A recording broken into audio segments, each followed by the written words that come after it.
எல்லோருக்கும் நன்றி. தனி ஒருவன் நம்ம இயக்குனர் மோகன் ராஜாவுடைய உள்ளத்தில் 2 வருஷமாக ஊறிட்டு இருந்த ஒரு மேட்ரு. அதை கொஞ்சம் கொஞ்சமாக ஒரு அடக்காத்து அற்புதமான ஒரு ப்ராடக்டாக வெளியில் கொண்டு வந்தார். எங்களை கூப்பிட்ட போது கிட்டத்தட்ட ஒரு கல்யாண சமையலுக்கு போகும்போது அடுப்பில் அதை வச்சுருப்பாங்க. அது மாதிரி சில விஷயங்கள் வந்துச்சு, ரெடியாகவே கொதிச்சுட்டே இருக்கின்ற அளவுக்கு தான் ப்ராடக்டில் அவருடைய ரிசர்ச் ஒர்க் அவ்வளோ இருந்ததுனால எங்களுடைய வேலை ரொம்ப சுலபமான விஷயம். அவரோட உட்கார்ந்து கதையை மேலும் மெருகூட்டுவதற்கும், திரைக்கதை அமைப்பதற்கும், வசனங்கள் அமைப்பதற்கும் அவருடைய சேர்ந்து ஒர்க் பண்ணுறது எங்களுக்கு ரொம்ப ஈஸியாக இருந்தது. இன்னைக்கு தியேட்டரில் கைத்தட்டல் வாங்குகிற பல வசனங்கள் திரைக்கதை டிஸ்கஷன் போதே அப்பவே உருவானது தான். இது புதுசாக தனியாக ரூமில் உட்காந்து யோசிச்சு எழுதுன்ற அவசியம் இல்லை. ஸ்க்ரீன் பிளே உருவாகும் போதே இயக்குனருடைய வார்த்தைகளில் வந்த பல வசனங்கள் இன்னைக்கு தியேட்டரில் கைத்தட்டல் வாங்கிட்டு இருக்கும்போது அவ்வளோ பூர்ணமான மகிழ்ச்சியாக இருக்குது. ஒரு நல்ல ப்ராடக்ட் நம்ம எடுக்கிறது பெரிய விஷயம் இல்லை, அது கொண்டு போய் சேர்க்கணும். அதுக்கு ஊடகங்கள் ரொம்ப உதவியாக இருந்தது. அது கொண்டு போய் சேர்ந்ததுக்கு ரசிகர்களுடைய வரவேற்பு கொடுக்கும்போது தான் நமக்கு முழுமையான நிறைவு கிடைக்கிறது. அதை பார்க்கும்போது ஒரு சந்தோஷம் கிடைக்கிறது. எங்களுக்கு இந்த வாய்ப்பு கொடுத்த ஏஜிஎஸ் நிறுவனம், அவங்களுக்கு முதல் நன்றி. எங்களை இந்த டீமில் வெற்றி பெற்ற டீமில் இணைத்து கொண்ட இயக்குனர் ராஜா அவர்களுக்கு நன்றி. ஒவ்வொருத்தரும் இந்த டீமில் இருக்கிற ஒவ்வொருத்தரும், ரவி, அரவிந்த் சாமி, நயன்தாராலேருந்து ஆரம்பித்த ஆதி, ஒவ்வொருவருடைய உழைப்பும் கடினமான உழைப்பும் இந்த ப்ராடக்டில் இருக்குது. ஒரு டீம் எஃபர்ட் இது. இந்த டீம் வெற்றி பெறும்போது ஒரு உலகக்கோப்பையை இந்தியா ஜெயிச்ச போது அந்த கிரிக்கெட்டில் ஒரு பால் போடாத, ஒரு பேட்டிங் பண்ணாத இந்தியா முழுக்க சந்தோஷமாக கொண்டாடின மாதிரி இன்னைக்கு ரசிகர்கள் கொண்டாடிட்டு இருக்காங்க. அவங்க எல்லாருக்கும் எங்களோட நன்றி, வணக்கம். ராஜா சார் முதல் முறையாக தனி ஒருவனுடைய சப்ஜெக்ட் ஷேர் பண்ணும்போது இந்த படம் கண்டிப்பாக சக்ஸஸ் ஆகும் ஒரு நம்பிக்கை இருந்தது. ஒரு டிஃப்ரெண்ட் ஜான்ரா படம், ஆனால் இந்த அளவுக்கு சக்ஸஸ் ஆகும் I think it's a dream come true. And எந்த அளவுக்கு சக்ஸஸ்னால் ட்ராவல் பண்ணும்போது வண்டியில் ஆட்டோ டிரைவர் வண்டி ஸ்டாப் பண்ணி, சார் தனி வரும் பார்த்து சார், சூப்பரான ஒரு ஸ்கிரிப்ட், கிரேட் ஃபிலிம், ப்ளீஸ் ராஜா சாருக்கு கன்வே பண்ணுங்க. இந்த மாதிரி எங்கே போனாலும் பல பேர் இந்த மாதிரி சொல்கிறாங்க. So this is first time for me and Raja சாருக்கு சொல்லியிருக்கேன், this is a victory of the people. So முதல் நன்றி I would like to say to the audience. இது வேர்ட் ஆஃப் மவுத் பப்ளிசிட்டியோட they've taken it to the next level. ஒரு benchmark film, ஒரு landmark film ஆக்கியிருக்காங்க. And of course media நண்பர்களுக்கு கண்டிப்பாக ஒரு மிக மிக பெரிய நன்றி. ஏன்னா you guys have promoted this film, the reviews, online publicity, the talk, it's phenomenal. Personally நான் ஒரு அப்சர்வ் பண்ணுற ஒரு விஷயம் எனக்கு நிறைய அசிஸ்டன்ட் டைரக்டர் ஃப்ரெண்ட்ஸ் இருக்காங்க. சமீபத்தில் என்னோட க்ளோஸ் ஃப்ரெண்ட் ஷரத் உன்னை போல் ஒருவனில் அசிஸ்டன்ட் இருந்தார். இப்போ கோ-2 பண்ணுறாரு பாபி சினிமா கூட. அவர் படம் பார்த்துட்டு மெசேஜ் பண்ணார், கணேஷ் இந்த படம் பார்த்துட்டு Raja sir has given confidence to all young assistant directors. But நாங்கள் ஒரு கதையில் ஒரு விஷயம் சொல்லணும்னு ஆசைப்படுறோம்னா we don't have to pander to commercial elements. தேவையில்லாமல் ஒரு சாங், வில்லனுக்கு ஒரு வேற மாதிரி ஒரு திங், ஹீரோக்கு ஒரு பில்டப் அப்படி இல்லாமல் கூட சொல்ல போகிற விஷயம் ஒரு கான்ஃபிடென்ட்டோட எடுத்தோன்னா, ஒரு ஆனஸ்டியோட எடுத்தோன்னா கண்டிப்பாக படம் ஜெயிக்கும் அண்ட் ஆடியன்ஸ் அதை அக்செப்ட் பண்ணுவாங்க. So Raja sir has given us that confidence. Sharath சொன்னார், I shared with Raja sir. Even Nayagi படத்தோட டைரக்டர் புது இயக்குனர் கோவி சார் கூட he saw it, he said the same thing. I'm not going to make any compromises in my film, I'm going with this vision. Raja sir has given me that. So I think for all upcoming directors இது ஒரு benchmark film ஆயிருக்கு for thriller films in Tamil cinema. என்னோட எக்ஸ்பீரியன்ஸில் it's like Subha sir said, definitely a team victory and everybody in this team, editor Gopi Krishna sir இன்னைக்கு வரல, he's done a fantastic job. Adi, director sir, all my brothers in this film, Ravi, Harish, Charan, Rahul is not here, Thambi Rambesai, everyone's done a fantastic. And in the padam shoot பண்ணும்போது 1.5 years, I think it's a story of lovely bonding with everybody. I must mention about Ravi. In the padamla lead actor irundhalum, not one day he ever showed that he's like the lead or a separate or a banda, nothing. He treated us like brothers, like equals, and hats off to you buddy, love you for that. And I think on the chemistry shows on screen, on the scene where on the 5 police officers they walk and come, தியேட்டரில் பார்க்கும்போது அந்த கை தட்டல், அந்த whistle அவ்வளோ திருப்தியாக இருந்தது பார்க்கும்போது. So I think this film has highlighted team work. நான் ஒரு விஷயத்தில் ரொம்ப நம்புறேன், you can earn money in life, you can earn fame in life, you can earn success, but it's more important to learn to earn people. I think I've earned a very good family of 5 brothers. Raja sir being my elder brother, Ravi, Harish, Charan and Rahul, and I think in the relationships will be forever to stay, and the memories that I have will be forever to stay. So very, very happy to be here, to be part of this landmark film. Thank you very much. Thank you. He was so kind, so sweet. ரொம்ப என்ன ஒரு யங்க பிரதராகவே treat பண்ணிக்கிட்டாரு. அந்தளவுக்கு ஒரு நல்ல மனிதர். அதே மாதிரி ராஜா சாரும் ரொம்ப thanks. Thank you so much. If you were not there I wouldn't have gotten this break in to Tamil cinema.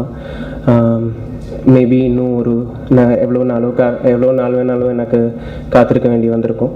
So all thanks to Raja sir and Ravi அண்ணா and the whole team. Thank you so much. சின்ன characters கூட இந்த படத்தில் பேசப்படுது. சின்ன lines கூட இந்த படத்தில் நிறைய பேர் யோசிச்சு வைக்கிறாங்க. எல்லாருக்கும் மெமரைஸ் பண்ணிவிட்டு எல்லாரும் பேசுகிறாங்க அந்த லைன்ஸு. நான் இப்போ கூட ஒரு ப்ளே ரிஹர்சல் பண்ணிகிட்டு இருக்கும்போது அங்கே எங்க கூட நடிக்கிறவங்க எல்லாரும் வந்துட்டு தனியொருவனை பற்றி தான் பேசுகிறாங்க. அந்த பிளேயை பற்றி பேசுகிறத ஜாஸ்தி தனியொருவனை பற்றி பேசுகிறாங்க. ஸோ அந்தளவுக்கு ஒரு இம்பேக்ட் இந்த படம் கொடுத்துருக்கு. I am so glad and happy that I was part of this film. Thank you so much. Thank you. Thani Oruvan படத்தில் நாங்கள் 5 பேரும் போலீஸ் ஆஃபீஸர்ஸாக பண்ணியிருக்கோம். இந்த படத்தில் ஃபஸ்ட்டு ராஜா சார் கூப்பிடும்போது நான் இன்னி வரைக்கும் சொல்லிட்டு இருக்கேன், 4 அடி அடிச்சிருங்க சார் அப்படின்ட்டு ராஜா சாரை. ஏன் அப்படின்னா முதல்ல அவரை கூப்பிடும்போது எனக்கு இம்மீடியட்டாக கொஞ்சம் பர்சனல் கமிட்மெண்ட்ஸ் இருந்தது. அவர் சொன்னார், 2வது வாட்டி ஃபோன் பண்ணிவிட்டு சொன்னார், சரண் நீங்கள் நாளைக்கு பற்றி யோசிக்காதீங்க, இந்த படத்துக்கு அப்புறம் வேறு லெவல் அப்படின்னாரு. அந்த வேறு லெவல் வந்து இப்போ இன்றைக்கி பேப்பர் ஆட்ஸ் பார்க்கும்போது வேறு லெவல் ஹிட் இது அப்படின்றது இன்றைக்கி தான் புரியுது எனக்கு. ராஜா சார் அதுக்கு ஒரு பெரிய தேங்க்ஸ். ஏன்னா இப்போது அவர் சொன்ன மாதிரி சின்ன கேரக்டர்ஸ் கூட பேசப்படணும் அப்படின்னா அது ஒரு பெரிய விஷயம். இவ்வளோ பெரிய கேன்வஸில் சரி இந்த படத்தில் யாரெல்லாம் இருக்காங்க அப்படின்னு பார்த்தோன்னா ஃபஸ்ட்டு ஏஜிஎஸ் என்டர்டெயின்மெண்ட் ப்ரொடக்ஷன் ஒரு பெரிய ப்ரொடக்ஷன். ஸோ அவங்க இந்த படத்தை ப்ரொடியூஸ் பண்ணுறாங்க. ஸோ அவங்களுக்கு ஒரு பெரிய தேங்க்ஸ் சொல்லணும். அதுக்கப்புறம் யார் ஆக்டர்ஸ்னால் ஜெயம் ரவி சார் இருக்கார். அதுக்கப்புறம் நயன்தாரா இருக்காங்க. ஸோ நாங்களும் வந்து நயன்தாராவா அப்படின்லாம் வந்தோம். அப்புறம் அரவிந்த் சாமி சார் இருக்கார் அப்படின்னாங்க. அப்புறம் கணேஷ் வெங்கட்ராம், ஹரிஷ் உத்தமன், தம்பி ராமசியா சார், நாசர் சார் அப்படின்னோடனே நாங்கள் இவ்வளோ பெரிய கேன்வாஸில் நம்ம நோட்டீஸ் ஆகுமா அப்படின்னு நினச்சோம். நாங்கள் எல்லோரும் படம் உள்ளே வந்தோடனே இவ்வளோ பெரிய ஒரு தனித்துவம் ஒவ்வொரு ரோலுக்கும் இருக்கும் அப்படின்றது எதிர்பார்க்கவே இல்லை. நாங்கள் உள்ளே நம்பி வந்தது ராஜா சார் சொன்னார் நீங்கள் நம்பி வாங்க அப்படின்னு, அவ்வளோதான். ஸோ எங்களுக்கு ராஜா சார் மேலே உள்ள ஒரு நம்பிக்கை அது ஒரு நிஜமாகவே அது ஒரு பிரதர்லி லவ் தான். அது இன்றைக்கும் நான் சொல்லிட்டு இருக்கேன், சார் என்றைக்குமே உங்களுக்கு ஒரு பிரதர்ஸை நாங்கள் இருப்போம் அப்படின்ட்டு. ரவி சார் வந்து நாங்கள் சீரியஸ்னஸே தெரியாமல் ஷூட்டிங்கில் போயிட்டோம் உள்ள. ஸோ நான் முதல் நாள் ரொம்ப நர்வஸாக அவர் பக்கத்தில் உட்காந்துட்டு இருந்தேன். அதுக்கப்புறம் 2வது நாள்லேருந்து அவர் ரொம்ப சகஜமாக பழக ஆரம்பிச்சிட்டார். ஸோ அதனால் இது ஒரு ஸ்ட்ரெயினாகவே தெரியல, எப்போ நெக்ஸ்ட்டு ஷூட்டிங் நடக்க போகுது, எப்போ ஒருத்தர் பார்த்துப்போம், கலாச்சிக்கிறலாம் எப்படி அப்படின்றதான் யோசிச்சுட்டு இருந்தோம். இதில் இன்னொரு விஷயம் என்னென்னா, இப்போ தம்பி Ramaiah sir, Nassar sir senior actors இருக்கும்போது நாசர் சாரோட நான் கௌரவம் படத்துலலாம் நடிச்சிருக்கேன். ஸோ அவரும் ரொம்ப சீரியஸான பேர் வழி நினச்சிட்டு உள்ளே போனால் பயங்கரமாக ஓட்டுவார். ஸோ தம்பி ராமையா சார் அவருக்கு ஞாபகம் இருக்குமான்னு தெரியல, அந்த ஸ்பீச் கொடுக்குற சீனில் வந்து அதில் மட்டும்தான் எனக்கும் அவருக்கும் காம்பினேஷன். அன்றைக்கி தான் நான் அவர் ஃபஸ்ட் டைம் மீட் பண்ணுறேன். ஸோ அவர் உள்ளே போயிருக்கும்போது நான் உள்ளே வந்துட்டு இருந்தேன் போலீஸ் யூனிஃபார்ம் இதில். சரி இவர்கிட்ட நம்ம எப்படி ஐஸை பிரேக் பண்ணி பேசுறது அப்படின்னு யோசிச்சுட்டு இருக்கும்போது அவர் வந்து யார்ப்பா இது திடீர்னு விக்ரம் பப்பு மாதிரி இருக்காரு அப்படின்னா, நோட் பண்ணுங்கப்பா இப்படிலாம் சொல்கிறாருப்பா தம்பி ராமையா சார் நம்மளை பற்றி அப்படின்னு நினச்சேன். ஸோ அந்த மாதிரி ஒவ்வொரு சீனியர் ஆக்டரும் இவ்வளோ என்கரேஜ் பண்ணி எங்களெல்லாம் என்கரேஜ் பண்ணது junior actors. We felt very good about it to be part of this film. இது எங்கள் படம் அப்படின்ற ஒரு நம்பிக்கை இந்த படத்து மேலே எங்களுக்கும் இருந்துச்சு. ஸோ அதுக்கு இந்த technicians, actors, assistant directors, camera team எல்லாருக்குமே நாங்கள் தேங்க்ஸ் சொல்லணும் அந்த ஒரு விஷயத்தில். ராஜா சார் எப்போ நம்ம நெக்ஸ்ட் ஒர்க் பண்ணுறோம் இதுதான் நாங்கள் கேட்டுட்ருக்கோம் திருப்பி பாட்டு வைப்போம் அப்படின்ட்டு. So thanks a lot. இது ஆடியன்ஸ்க்கு பெரிய தேங்க்ஸ், மீடியாவுக்கு ரொம்ப பெரிய தேங்க்ஸ் இந்த படத்தை. ஏன்னா ஒரு டிஃப்ரெண்ட் கமர்ஷியல் ஃபார்மேட் சினிமா வந்து இப்படி ப்ரமோட் பண்ணுறது. அன்றைக்கி கூட நான் பேசிட்டு இருக்கும்போது ஒரு ஹீரோ இன்ட்ரடக்ஷன்னா கிளாப்ஸ் இருக்கும், ஹீரோயின் இன்ட்ரடக்ஷன்னா கிளாப்ஸ் இருக்கும், வில்லனுக்கு கிளாப்ஸ் இருக்கும், ஒரு சின்ன சின்ன ஐடியாஸுக்கு கிளாப் தட்டுறாங்க. அது ரொம்ப பெரிய விஷயம். அது வந்து டைரக்டர் தான் ஹீரோ ஆக்சுவலாக படத்துக்கு. ஏன்னா வந்து ஒரு அந்த பைக் தேடி போகிற சீன், அந்த வில்லன்ஸை தேடி போகிற சீன், அந்த பைக்கில் தண்ணி ஊற்றுற சீன், ஸோ அதுக்கெல்லாம் கிளாப்ஸ் தட்டும்போது எங்களுக்கு ரொம்ப பெருமையாக இருக்குது. எங்கள் அண்ணன் ஜெயிச்சிட்டார் திருப்பி அப்படின்ட்டு. 6 படம் பண்ணிவிட்டு அவருக்கு வந்து ரொம்ப ஈஸியாக அவர் வந்து திருப்பி ஒரு கமர்ஷியல் ஃபார்மேட்டில் இன்னொரு படம் பண்ணணுன்னா அவர் பண்ணியிருக்கலாம். பட் இப்போ இருக்கிற ட்ரெண்டில் புதுசாக வரவங்க தான் யோசிக்க முடியும் அப்படின்றத தாண்டி இல்லை நானும் யோசிப்பேன், இப்படியும் ஜெயிப்பேன், அது வேறு மாதிரி ஜெயிப்பேன்றது தான் இது வேறு லெவல் ஹிட். ஸோ இந்த மாதிரி படங்களில் நடிக்கிறதுக்கு எங்களுக்கு ரொம்ப பெருமையாக இருக்குது. Thank you very much. Thanks for supporting us. இவ்வளோ பெரிய படத்தில் நானும் ஒரு சின்ன பங்காக இருக்கேங்கிறது ரொம்ப சந்தோஷம். அதுக்கு வாய்ப்பளித்த ஃபர்ஸ்ட் ஆஃப் ஆல் ராஜா சாருக்கு என்னோட பெரிய நன்றி. ரெண்டாவது ஏஜிஎஸ், அவங்களுக்கு என்னோட நன்றிகள். ஃபர்ஸ்ட் நாள் ராஜா சாரை மீட் பண்ணும்போது அவர் சொன்னது, ஹரிஷ் அதெல்லாம் இல்லை, என்னை நம்பி வாங்க அப்படின்னு சொன்னார். நம்பி வந்தோம், இன்னைக்கு இங்கே இருக்கோம். ரெண்டாவது விஷயம், நீங்கள் எங்களை நம்பி கூப்பிட்டதுக்கு ரொம்ப நன்றி sir. It is really heartfelt and ரொம்ப சந்தோஷமாக இருக்குது. இன்னைக்கு இங்கே இருக்கோம், சக்ஸஸ் ப்ரெஸ் மீட்டில் இருக்கோம். இதுக்கு காரணம் first of all Raja sir, then the cast and crew technicians எல்லாருமே, அதுக்கப்புறம் மீடியா அண்ட் சேனல் நீங்கள் தான் சப்போர்ட் பண்ணியிருக்கீங்க. பிகாஸ் படம் ரிலீஸ், ஆடியோ ரிலீஸ் பண்ணதுக்கு அப்புறம் தான் தனியொருங்கிறத அந்த பூமி ஸ்டார்ட் ஆச்சு. ரிலீஸுக்கு முன்னாடி வரைக்கும் அப்படியே சைலண்ட்டாக இருக்கிற மாதிரியே இருந்துச்சு. ரிலீஸ் அன்னையிலேருந்து இட் ஜஸ்ட் ஸ்டார்டட். இன்னைக்கு எந்த கார்னரில் எந்த டீ ஷாப் எங்கே போனாலும் தனியொருவன் ஃபீவர் தான். ஸோ ஐ திங்க் அது வந்து that is one of the biggest சக்ஸஸ்ன்னு நான் நினைக்கிறேன். கண்டிப்பாக அது வந்து ராஜா சாருக்கு தான் கங்க்ராட்ஸ் சொல்லணும். அண்ட் இந்த படத்தில் எல்லாரும் சொன்ன மாதிரி எனக்கு எக்ஸ்பீரியன்ஸை விட எனக்கு ஒரு நல்ல ஃபேமிலி கிடச்சிருக்கு. ராஜா சார், ரவி, கணேஷ், சரண், ராகுல் வரல. ஸோ எனக்கு ஒரு நல்ல ஃபேமிலி கிடச்சிருக்கு, ரொம்ப சந்தோஷமாக இருக்குது. நாசர் சார், தம்பிராமையா சார், ஆதி, இவங்க எல்லாரும் இந்த படத்தில் இருக்காங்க. இதில் நானும் இருக்கல, ரொம்ப சந்தோஷப்படுறேன். ஒன்ஸ் அகெயின் உங்கள் எல்லாருக்கும் ரொம்ப நன்றி. இந்த படத்தை வெற்றியடைய செய்ததில்ல, மேலும் மேலும் அடுத்த படங்களுக்கும் சப்போர்ட் பண்ணணும்னு நான் கேட்டுக்கிறேன். ரொம்ப நன்றி. எதை சம்பாதிக்கவில்லையோ ஒட்டுமொத்தமாக மக்களை சம்பாதித்து கொண்டது. இந்த மக்களை தனி ஒருவன் என்ற ஒரு படம் சம்பாதிப்பதற்கு மூல காரணம் இந்த 3 பேர் தான். பத்திரிகை, தொலைக்காட்சி, இணையதளம். அவர்கள் இதுவரை எந்த ஊடகத்திலும் இந்த படைப்பை பற்றி நெகட்டிவான ஒரு சிறிய கருத்தை கூட எந்த இடத்திலும் பதிவு செய்யவில்லை என்கிற பொழுது இந்த படத்தினுடைய உயர்வு தெரிகிறது. அதற்காக இந்த படத்தில் சம்பந்தப்பட்டவர் என்று இல்லை, ஒரு தமிழ் பட ரசிகன் என்ற கோணத்தில் மறுபடியும் பத்திரிகை, தொலைக்காட்சி, இணையதள சகோதரர்களுக்கு என் சிறந்தாழ்ந்த வணக்கத்தை தெரிவித்துக் கொள்கிறேன். தனி ஒருவன் ரீமேக் படங்கள், எனக்கு குரல் கொஞ்சம் கம்மியாக இருக்குது, அந்த பாடிச்சுக்காதீங்க. ரீமேக் படங்களை மட்டும்தான் ராஜா எடுக்க முடியும் என்ற ஒரு கருத்து பரவி கிடந்த ஒரு சூழலில் அந்த கருத்தை நான் உடைத்தே தீருவேன் என்று வெறிகொண்ட வேங்கையாக ஒரு அற்புதமான, அதே நேரத்தில் வெகுஜன மக்களும் புரிந்து கொள்ளக்கூடிய ஒரு கண்டென்ட்டை கையில் எடுத்து தான் மட்டும் இதை செய்துவிட முடியாது என்ற தன்னடக்கத்தோடு சுபா என்ற அற்புதமான எழுத்தாளர்கள், வெற்றிகரமான எழுத்தாளர்களை வளமாகவும் இடமாகவும் அமைத்து கொண்டு ஒரு அற்புதமான ஸ்கிரீன் பிளே, அர்த்தம் புரிந்த வசனங்கள். நானே நடித்த படங்களை பார்ப்பதற்கான சூழல் கிடையாது. நானே அடிக்கடி சொல்லுவது மாதிரி 10 வயசில் பாஸ் ஆகிட்டு ஓடிக்கிட்டே தெரியும். ஆனால் இந்த படத்தை தியேட்டரில் போய் பார்த்தேன். பார்க்கிறப்ப என்னை மறந்து நான் எப்படி இளம் வயதில் புரட்சி தலைவர் அவர்களுடைய படங்களையும் சிவாஜி அவர்களுடைய படங்களை பார்த்துவிட்டு ஒரு சினிமா தியேட்டரில் நான் கையொட்டி ரசித்தேனோ அதே போன்ற உணர்வை நான் என் மனைவியோடு அமர்ந்து பார்த்த பொழுது அடைந்தேன். அதற்கு காரணம் 1, 2 என்று சொல்லிவிட முடியாது. மோகன் ராஜா தந்தை மீது அளப்பரிய ஒரு அன்பு கொண்டவன், தம்பியை ரசிப்பவன், மக்களை மகிழ்விக்க வேண்டும் என்ற உணர்வு கொண்டவன், முகம் சுளிக்காமல் மக்களை மகிழ்வுபடுத்த வேண்டும் என்ற ஒரு கோட்டின் அடிப்படையில் செயல்படக்கூடிய ஒரு பிள்ளை. அந்த பிள்ளை நான் வந்து கதை சொல்கிறதுக்காக என்னை அழைச்ச பொழுது அண்ணன் அப்படியே ஏதோ ஒரு கேரக்டர் காமெடி சொல்ல போகிறார் போல இருக்கு. ஜெயம் ராஜா ஒரு அற்புதமான இயக்குனர், அது குறிப்பாக பெண்களையும் குழந்தைகளுக்குமான எல்லாருக்கும் தெரிஞ்ச ஒரு குடும்பப்பாங்கான படங்கள் எடுக்கிற ஒரு அற்புதமான இயக்குனர். நான் பார்க்குற பொழுது சரி, எப்பா எல்லா காம்பவுண்ட்லையும் நம்மளுக்கு தாவி குதிக்க வைக்கிறான், உங்கள் காம்பவுண்டில் எப்பப்பா தாவி குதிக்க போகிறேன் கேட்டதுண்டு. அழைச்சார், சொன்னார், சொல்லிகிட்டே வந்துகிட்டே இருக்க பொழுது ஓ ஜெயம் ரவியோட ஃபாதர் ரோல் போல இருக்குன்னு பார்த்தா டக்குன்னு ஒரு ட்விஸ்ட்டு, ஷாக் ஆனேன். என்னையா ஸ்கிரீன் பிளே எப்பா பண்ணுறப்பா அவன்.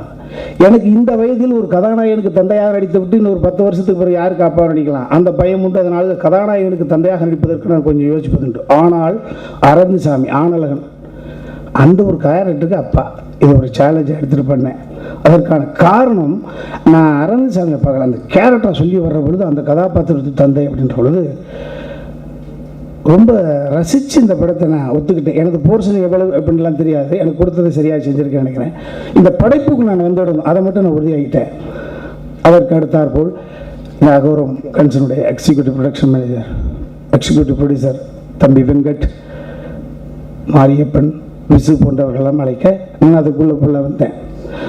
வந்த பிறகு படத்தில் நான் வந்து ரொம்ப ரசித்த விஷயம்னா, ஒரு 4 சகோதரர்கள் காதல் கோட்டை படத்தை பார்த்துட்டு வெளியில் வந்த உடனே ஒரு காட்சியில் நடித்தவன் 2 காட்சியில் நடித்தவன் பேசப்பட்டான். அதே தான் இந்த தனி ஒருவன் படத்தை பார்த்துட்டு வெளியில் வரும்பொழுது 2 காட்சி நடித்தவர்களும் 1 காட்சி நடித்தவரும் என்னை போன்ற ஒரு காம்பேக்டான எல்லாருக்குமே சரியான ஒரு தேனியை கொடுத்துருந்தார். அதான் சொன்னது மாதிரி இது இயக்குனருடைய படம். அதான் அதை நான் ரசித்து பார்த்ததுன்னா, ஜெயம் ரவி ஒரு ஃபேமிலி ஓரியன்ட், அப்பாவுக்கு கட்டுப்பட்ட ஒரு பிள்ளை, ஒரு காதலிக்கிட்ட அன்பு ப்ளே பண்ணுறவர், அம்மாக்கிட்ட அன்பு செலுத்துறவர், தங்கச்சி மேலே பாசம் செலுத்து, ரைட்டு. இது ஒரு சூப்பர் ஸ்டார்னு நடிக்கலாம், யார் வேணாலும் நடிக்கலாம். ஆனால் அந்த வசன உதிர்ப்பில் அந்த வசனத்தை பிரயோகப்படுத்துகிற பொழுது யாராவது கிரிட்டிக் பண்ணிட்டாங்கன்னா ரொம்ப பிரச்சனை. ஒரு மாதிரியான களம். ரவி அவர்களுக்கு கொடுக்கப்பட்ட அந்த கதாபாத்திரம், அந்த மித்திரன் அப்படிங்கிற ஒரு கதாபாத்திரம் ரொம்ப சாதாரண விஷயம் கிடையாது. அர்த்தம் பதிந்த ஒரு வசனங்களை, ஒரு அடக்கி இருக்கப்பட்ட ஒரு மக்களுடைய ஒட்டுமொத்த வசனங்களை அள்ளி எழிகின்ற பொழுது இவரெல்லாம் பேசுகிறாருப்பா, ஒரு ஆள் ஒரு பாடலுக்கு ஒரு காட்சி ஒரு ஆள் கூட எந்திரிக்கலை. காரணம் அந்த ரவி வசனங்களை இந்த பிரயோகப்படுத்துறது, ஆத்மாவிலிருந்து அந்த வசனத்தை பேசின அந்த பாங்கை நான் பார்த்தேன். ரவிட்ட அப்படி தான் சொன்னேன், அடுத்த படத்தில் கூப்பிட்றாங்க அதை பற்றி இல்லை. இது ரவி வசனத்தை பேசுனதை ரசிச்சு நான் தமிழ் ஆர்வலன் என்ற ஒரு அடிப்படையில், தம்பி என்னப்பா இப்படி வசனத்தை பேசுகிற, இங்கேருந்து உந்தி கமலத்திலேருந்து வாழ்க்கை அப்படி அள்ளி அடிக்கிற ஒவ்வொரு லாட் ஆஃப் எக்ஸ்பிரஷன்ஸு. அப்போ புரிஞ்சுது, ஆஹா இந்த பிள்ளையை நம்பி, ஜெயம் ரவியை நம்பி எந்த கதாபாத்திரத்தை என்ன ஒரு விஷயம் தான், எந்த ஒரு கேரக்டரையும் தைரியமாக படைப்பாளிகளிடமே தைரியத்தோடு செயல்படலாம். அதே போல் 2-3 படங்கள் நடிச்சிட்டு இருக்கு தம்பி ரவி. ஆனால் இந்த படம் அண்ணன் வெற்றி பெற்றே தீர வேண்டும். இது ஒரு குடும்பத்தின் சூழல் மட்டுமல்ல, அகோரம் என்ற ஒரு விருட்சம், அந்த ஒரு கன்சர்னுக்கு இந்த படம் கொடுத்த வெற்றி என்பது அடுத்தடுத்து நிறைய படங்கள் எடுப்பாங்க, சினிமா நல்லா இருக்கும்.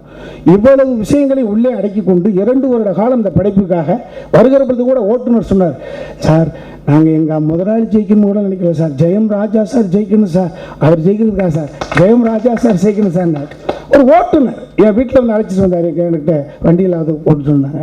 அவர் சொன்ன தன்னை மீறி 2 வருஷம் அப்படி இல்லை, 2 வருஷம் சார் அவர் பட்டப்பாடு சார், தனியாக பேசுவார் சார், அப்பாவோட பேசுவார் சார், அரவிந்த்சாமி வீட்டுக்கு போயிடுவார் சார், அங்கே 2 மணி நேரம் பேசுவார் சார், ரவியை கூப்பிடுவார் சார், அவர்கிட்ட தனியாக பேசுவார் சார், அப்பா ஒரு மிட் நைட் 2 o'clock வரைக்கும் பேசிட்டு இருப்பாங்க சார். டேய் அப்படி இல்லடா ராஜா கண்ணா, இப்படி இல்லைப்பா, அதுக்கு நான் எதுக்காக வச்சிருக்கேன்னா மக்களை திருப்திப்படுத்த வேண்டும் என்ற விஷயம் மட்டுமில்லை, தன்னை நம்பி கொடுத்த ஒரு பொறுப்பில் நான் வெற்றியை பெற்று மற்றவர்களை சந்தோஷப்படுத்துகின்ற அந்த பொறுப்பை உணர்ந்து செயல்பட்டதான் இன்னைக்கு எவ்வளோ பெரிய விஷயம். அதே போல் உயிர் கொண்ட கதை தனக்கு தகுதியான விஷயங்களை அதுவே தேடிக்கொள்ளும் சொல்லுவாங்க. அந்த வகையில் தான் இந்த படத்தினுடைய இசையமைப்பாளர், இன்னைக்கு இசை உலகத்தினுடைய செல்ல குழந்தை ஆதி சேட்டக்காரன், அது பாடல் கொடுத்துடலாம். ஆனால் இது முதிர்வு பெற்ற ஒரு திரைக்கதை களம். இதற்குள் ரீரிகார்டிங் இந்த பையன் என்ன பண்ண போறான், உள்ளபடிக்க பயந்துட்டு இருந்தேன். கதையை கஷ்டப்பட்டு எடுத்துக்கிட்டாச்சுப்பா, ரீரிகார்டிங் மிகப்பெரிய விஷயமாச்சு. அது எப்படி படத்தை பார்த்துட்டு உள்ளபடிக்க ஆதி அற்புதம்ப்பா, ரீரிகார்டிங்ப்பா, சாங் டியூன் என்கிட்ட இப்போ அடிச்சு விட்டுறலாம், எல்லா தாத்தாவெல்லாம் கொடுத்து வச்சு போயிருக்காங்க, டியூன் அடிச்சு விட்டு போயிடலாம். ஆனால் ரீரிகார்டிங்கை மாட்டிக்கும்ல, மேலே இருக்கார் பாரு ராமூர்த்தி ஐயா, அந்த எம்எஸ்சி ஐயா போட்டு கொடுத்த ஏரியா ஏதோ ரெண்டை தூக்கி அடிச்சு விட்டு போயிடலாம். ஆனால் ரீரிகார்டிங்கிறது ஒன்று உன்னுடைய திறமையை பார்த்து ரொம்ப ரசித்தேன். அதே போல் இந்த படத்தில் பங்கு பெற்ற அன்பு சகோதரர்கள் 4 பேர், இந்த 4 பேர்களுக்கும் சிறப்பான எதிர்காலம் இருக்கிறது. ஒரு தமிழினுடைய சிந்தனை, ஒரு தமிழர்களுடைய கூட்டு முயற்சி ஒட்டுமொத்த இந்தியாவை திருப்பி பார்க்க வந்திருக்கிறது. அதுதான் இந்த சினிமா பெற்றுக்கிற ஒரு பெரிய விஷயம். இது வட இந்தியாவை சேர்ந்த முன்னணி நடிகர்கள்லாம் பார்த்து கேள்விப்பட்டிருப்பீங்க. உங்களுக்கு தெரியாத ஒரு விஷயம் கிடையாது. தெலுங்கில் யார் நடிக்க போகிறா, கன்னடத்தில் யார் நடிக்க போகிறா, இப்படி ஒரு போட்டி போட்டு இந்த படத்தை தனது குழந்தையாக கொண்டாட அளவுக்கு இந்த தகுதியுள்ள ஒரு படத்தில் நானும் பங்கு பெற்றிருக்கிறது எனக்கு சந்தோஷம். அந்த வகையில் மீண்டும் எல்லாமல்ல இறைவன் அன்பு தம்பி மோகனராஜாவை இதே மகிழ்வோடும் இதே திறமையோடும் இதே அடக்கத்தோடும் எப்போது வைத்திருக்க. வணக்கம், நான் தான் ஹிப்ஹாப் தமிழா. ஆதி என் பேர் ஹிப்ஹாப் தமிழ் அடையாளம். ஸோ அதன்படி அழைக்கப்பட விரும்புகிறேன் இனிமேல். ரொம்ப சந்தோஷமாக இருக்கேன். எனக்கு வந்து இது ரொம்ப இம்பார்ட்டண்ட்டான ஒரு படம், 3வது படம். ஃபஸ்ட்டு 2 படம் தெரிஞ்சோ தெரியாமலோ பாட்டெலாம் ஹிட் ஆகி நல்லா பேசப்பட்டுருச்சு. ஆனால் இந்த படம் வந்து 3வது படங்கிறப்ப, அதுவும் எக்ஸ்பிரிமெண்டலாக ராஜா நான் முதல்ல போனது வந்து ஓகே 2 குத்துப்பாட்டு இருக்கும், செம்ம கமர்ஷியலாக ஏதாவது இப்போ செம்ம ஜாலியாக பண்ணிடலாம் அப்படிங்கிற ஒரு நம்பிக்கையில் போனேன். திடீர்னு ஒரு குண்டு தூக்கி போட்டார். அதெல்லாம் அடுத்த படத்தில் பண்ணிக்கோ. இந்த படத்தில் வந்து முழுக்க இப்போ பாட்டே கிடையாது. ஃபஸ்ட்டு ஆக்சுவலாக படத்தில் பாட்டே கிடையாது, வெறும் பிஜிஎம் தான். இந்த பிஜிஎம்காக தான் நான் கூப்பிட்டேன் அப்படின்னோடனே நம்மள பிஜிஎம்காக கூப்பிட்டுருக்காரு, ரொம்ப நல்ல ஒரு அப்படின்னு ஒரு ஃபீல். என்ன எப்படி ஒரு நம்பினார் அப்படிங்கிற மாதிரி ஒரு ஃபீலில் போனேன். பட் அவர் வந்து என்கிட்ட சொன்னதே வந்து உன் படத்தை பார்த்துலாம் நான் கூப்பிடல, உன் ஹிப்ஹாப் தமிழன் ஆல்பம் நான் கேட்டிருக்கேன், அதில் வந்து மனிதன் தமிழன் தமிழன்டான்னு அந்த உணர்வு பூர்வமான ஒரு விஷயம், அதுவும் உன் மூஞ்சி வேணாம் பாரதியார் மூஞ்சி தான் அப்படின்னு சொல்லி ஒரு லோகோலெல்லாம் இருக்குது பார்த்தியா, அந்த பாரதிக்கு பின்னாடி ஒரு கண்டிப்பாக ஒரு அடையாளம் இருக்கும் அப்படின்னு அந்த நம்பிக்கையில் தான் நான் கூப்பிட்ருக்கேன் அப்படின்னாரு. ஸோ அப்போ தான் வந்து உடனே ஒரு மாதிரி எமோஷ்னலாக டச் ஆகி அப்போ தான் இந்த படத்துக்குள்ளே வந்தேன். ஸோ அந்த 3 மாதம் இந்த படம் இன்றைக்கி வந்து பிஜிஎம்லாம் வந்து பயங்கரமாக பேசப்படுறது, தேட்டரில் வந்து பயங்கரமாக எல்லாம் கிளாப் தட்டுறப்பெல்லாம் பிஜிஎம் சூப்பர் அப்படின்லாம் சொல்கிறாங்க. சாங்ஸ் ரிலீஸ் ஆனோடனே ஒரு 1 ஹவரில் ஐடியூன்ஸில் ஃபர்ஸ்ட் பிளேஸ். ஸோ சாங்ஸ் எப்போம்போது ஓகே நம்ம சாங் எப்படி ஹிட் ஆகிடும் அப்படின்னு ஒரு சின்ன ஒரு ஃபீலில் இருந்தாலும் பிஜிஎம் வந்து சொல்லி ஒரு மியூசிஷியனாக எனக்கு ஒரு வெற்றியை தந்திருக்காங்க. ஸோ இந்த படம் அதுவும் என்னோடய ஹேட்ரிக், 3வது படத்தில் இவ்வளோ பெரிய வெற்றி. இது எல்லாமே வந்து கண்டிப்பாக ராஜானாவை தான் போய் சேரும். ஏன்னா வந்துட்டு ஒரு நாளும் ரீரெக்கார்டிங்கில், ஏன்னா நாங்கள் இந்த பாட்டாகவே ஃபஸ்ட் ஆரம்பிக்கல, ஃபுல்லாகவே படத்தை எடுத்துகிட்டு வந்து படம் போட்டுட்டு ரீரெக்கார்டிங் ஆரம்பித்து அதுலேருந்து தான் ஒரு பாட்டாக கொண்டு வந்தோம். ஸோ வந்துட்டு இது ஒரு வித்தியாசமான ப்ராசஸ், எக்ஸ்பெரிமெண்டலான ப்ராசஸ். ஏன்னா ஹிட்டு பாட்டு ஈஸியாக எப்படியோ ஹிட்டு பாட்டுன்னு ஒரு பாட்டை வந்து ஹிட்டாக கொண்டு வந்துடலாம். பட் ரீரெக்கார்டிங்கில் இருக்கிற எலிமெண்ட்ஸ் எடுத்து அதுலேருந்து ஒரு பாட்டு பண்ணி அதை ஹிட்டாக்குறது வந்து ஒரு எக்ஸ்பெரிமெண்டலான விஷயம். ஸோ ரொம்ப பயந்தோம். பட் இன்றைக்கி வந்து பயங்கரமாக அது சக்ஸஸ்ஃபுல்லாக இருக்குது. இந்த அரவிந்த் சாமி சார் பிஜிஎம்லாம் வந்து தேட்டரில் பயங்கரம். இன்றைக்கி நிறைய பேர் நெட்டில் அதை வந்து பற்றிலாம் போடுறப்ப ரொம்ப சந்தோஷமாக இருக்குது. ஒரு மியூசிஷியனாக ஜெயிச்சிட்டோன்னே இந்த படத்தில் வந்து ஸோ அதனால் இந்த படத்தோட தனி ஒருவன் என்னை பொறுத்த வரைக்கும் ராஜானா. ஏன்னா என்ன அதில் ஒரு கெத்துனா ராஜா வந்து ரீமேக் தான் எடுப்பார் அப்படின்னு சொன்னாங்க. இன்றைக்கி வந்து ராஜானாவோட படத்தை நிறைய பேர் ரீமேக் பண்ண போகிறாங்க. ஸோ வந்து அவரோட மாஸ் அதில் ஒரு ப்ரூவ் பண்ணிட்டாரு. ஸோ அதுக்கப்புறம் ரவினா, ஏன்னா அவங்க குடும்பத்தில் நான் ஒருத்தராக ஆகிட்டேன். வீட்டுக்கெலாம் படம் ரிலீஸ் அன்றைக்கி ரவி நான் வீட்டில் தான் இருந்தேன். ஸோ நிறைய இனிய சம்பவங்கள் தான் நடந்துச்சு. ஸோ வந்துட்டு இன்றைக்கி அவங்க குடும்பத்தில் வந்து நானும் ஒருத்தன். ஸோ ரொம்ப ரொம்ப சந்தோஷமாக இருக்குது. இந்த ஒரு படம் வந்து எனக்கு ஒரு அவ்வளோ ஒரு ஹாப்பியான ஒரு ஜேர்னி. அண்டு இந்த படத்தில் வந்து கணேஷ்னா, ஸ்ரீச்சரண்ணா, ஹரீஷ்னா, அப்புறம் ராகுல்னா அவர் வரல, எங்கள் எல்லோரும். அப்புறம் எனக்கு படத்தோட ஃபேவரட் கேரக்டர் வந்து தம்பிராமையா சார். ஸோ வந்து எனக்கு ரொம்ப பிடிச்ச கேரக்டர். ராஜானாட்ட சொல்லிட்டே இருப்பேன் இந்த கேரக்டர் செம்மையாக இருக்குண்ணான்னு. அண்ட் இன்றைக்கி வரல எங்களோட பிக் ப்ரோ அரவிந்த் சாமி அவர்கள். ஸோ ரொம்ப ஒரு மாதிரி. அப்புறம் சுபா எழுத்தாளர்கள், அவங்க வந்து தினமும் அப்போ வரப்பெல்லாம் வந்து கை கொடுத்து மட்டும்தான் இருக்கும். ஆனால் ஹாய்னா அப்படின்னு எக்ஸ்ட்ரானரி ஸ்க்ரீன் ப்ளே. தெரில எனக்கு என்ன சொல்கிறதுன்னு. ரொம்ப நன்றி. என்னோட ஊடகங்கள் 2 படம் மட்டும் இல்லாமல் இன்றைக்கி ஹேட்ரிக் அடிக்க வச்சதுக்கு முக்கியமான காரணம் அப்படின்னு சொன்னால் கண்டிப்பாக ஊடகங்கள். ஸோ மீடியா இல்லாமல் வந்துட்டு எதுவும் கொண்டு போய் சேர்த்த முடியாது. ஸோ என்னோட 2 இந்த ஹேட்ரிக் அப்படிங்கிறது காரணமே மீடியா மற்றும் ரசிகர்கள். ஸோ உங்கள் அன்புனால நான் இந்த இடத்துல உட்காந்துருக்கேன். இனிமேலும் நிறைய படம் பண்ணுவேன்னு நினைக்கிறேன். ஸோ வந்து உங்களோட சப்போர்ட் எனக்கு என்றைக்குமே தேவை. And last but not the least, படத்தோட ப்ரொடியூசர்ஸ் ஏஜிஎஸ் சினிமாஸ் எமோஷ்னலாகவும் ஃபினான்ஷியலாகவும் பயங்கரமாக சப்போர்ட் பண்ணாங்க. நிறைய எக்ஸ்பெரிமெண்டலாக நிறைய விஷயங்கள் பண்ணாலும் எதுவும் கோச்சிக்காமல் இன்னும் நல்லா புஷ் பண்ணாங்க. ஸோ அகோரம் சார், ஏஜிஎஸ் ப்ரொடக்ஷன், அப்புறம் வெங்கட் மாணிக்கம், மாரியப்பன், விச்சு, நாங்கள் ஒரு பெரிய டீம். ஸோ இவ்வளோ பேர் வந்து பயங்கரமாக சப்போர்ட் பண்ணி இந்த படம் வந்து எல்லாம் ஒரு டீம் ஒர்க்காக, தனி ஒருவனாலும் பல தனி உருவங்கள் சேர்ந்து உருவாக்கிய தனி ஒருவன் இன்றைக்கி மக்கள் எல்லாரும் ஒரு தனி ஒருவனாக மக்கள் போய் அதை பார்த்து பாராட்டுறாங்க, அவங்க படமாக கொண்டாடுறாங்கங்கிறப்ப ரொம்ப சந்தோஷமாக இருக்குது. இதுக்கு வாய்ப்பளித்ததுக்கு நன்றி. நன்றி, வணக்கம். ஒரு நல்ல முயற்சியை ரொம்ப நல்ல முறையில் சேர்த்த பத்திரிகை நண்பர்களுக்கும் ஊடக நண்பர்களுக்கும் முதல்ல என் கரங்குப்பிய வணக்கங்கள், நன்றிகள். இப்படி ஒரு வெற்றியை வந்து அனுபவிக்க எந்த ஒரு இயக்குனரும் வரம் வாங்கி வந்திருக்கணும்.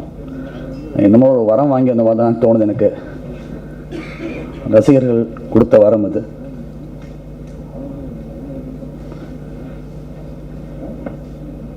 ஒரு திருசங்க சொர்க்கம் மாதிரி வாழ்ந்துட்டு இருந்தேன் ஒரு 12 வருஷம். நான் எங்கே நடுவில் இருக்கேனா, பூமியில் இருக்கேனா, ஆகாயத்தில் இருக்கேனா, நல்ல டேரக்டர்னு சொல்கிறானுங்க, பாதி பேர் இல்லைங்கிறானுங்க. என்ன நடக்குது என் வாழ்க்கை? இதை ரசிக்கிறதா வேண்டாமா? நான் இயக்குனராக இல்லையா? டைப்பாக கேள்வி கேட்டிருந்தாங்க. அதெல்லாம் மனசில் ஏற்றிக்காத, வேலையை மட்டும் பாரு, அவ்வளோதான் நான் சொல்லிக்கிட்டு இருந்தது. செய்கிறத ஒழுங்காக செய், வர வேண்டியது தானாக வரும், அப்பா சொல்லி கொடுத்தது. இது முதல் நன்றி எங்கள் அப்பாவுக்கு. கொஞ்சம் நல்ல சினிமாவுக்கான ரசனையை எனக்குள்ள திணிச்சாங்க.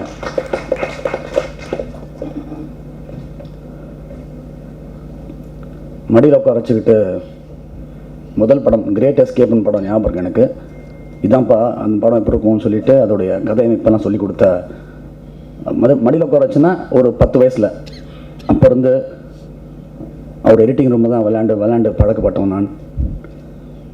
அப்படி ஒரு ரசனை, நல்ல சினிமா பண்ணு, அவ்வளோதான். அது என்னங்க சொல்லி கொடுத்த அப்பாவுக்கு நன்றி கடனாக தான் மோகன் ராஜன் இந்த படத்துக்கு வரணும்னு நினச்சேன் நான். எல்லோரும் திட்டினாங்க, இன்னும் அறிவில்லையா உனக்கு, ஜெயம்ங்கிறது எப்படி பிராண்டு, அதை போய் மாத்திர. எனக்கு தோணுது செய்வேன், அவ்வளோதான். எனக்கு ஜெயம் கொடுத்தவரே மோகன் தான், அப்புறம் என்ன அப்படின்னு தான் நான் வந்து வச்சுக்கிட்டேன்.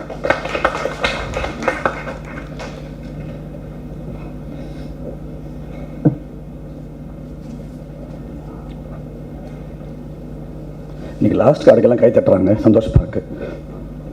என்னோட பேர் போடும்போது ரொம்ப சந்தோஷமாக இருக்கு. அப்பாவுக்கு அடுத்து ஏஜிஎஸ் நிறுவனம் என்னுடைய நிறுவனம் மாதிரி, செல்லப்புள்ள மாதிரி. நான் உள்ளே போனவுடனே இந்த 2008 புக் பண்ண படம் இது. அப்போ கொடுத்த அட்வான்ஸ் இப்போ போய் படம் பண்ணும்போது முதல் வார்த்தை, சார் நீங்கள் ஸ்ட்ரைட் பண்ண தான் சார் பண்ணணும் அப்படின்னாரு. அகரம் சார் என்ன டைமில் சொன்னார் தெரியல. அகரம் சார் அவருக்கு ஏதோ தோணி இருக்கு, ஏதோ பிடிச்சிருக்கு என்கிட்ட. ஏன்னா இது வரைக்கும் கேட்டவங்க எல்லாருமே ரீமேக் தான் பண்ணணும்னு கேட்டாங்க. இந்த இடைப்பட்ட காலத்துலேயும் சில ஹீரோஸ் கூப்பிட்டாங்க. அந்த 4 வருஷத்தில் ரீமேக் தான் நான் ஸ்ட்ரைட் பண்ண சொன்னேன். அவங்களுக்கு வந்து அது கேட்கவே முதல்ல நேரம் இல்லை.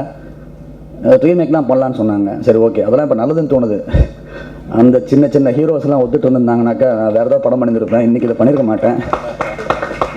Thanks for them. நிறைய மியூசிக் டேரக்டர்ஸ் ரிஜெக்ட் பண்ணாங்க இந்த படத்தை. ஏன்னா மியூசிக்கல் ஸ்கோப் இல்லைன்னு சொல்லி ரிஜெக்ட் பண்ணாங்க பெரிய பெரிய மியூசிக் டேரக்டர்ஸ். இன்றைக்கி எல்லோரும் என்ன வாழ்த்துறாங்க. ஸோ அகோரம் சார் ஸ்ட்ரைட் படம் பண்ணணும் சார், என்ன வேணால் பண்ணுங்க சார், எனக்கு சந்தோஷ் சுப்ரமணியம் படம் பண்ண மாதிரி ஒரு பெருமை வேணும் சார்.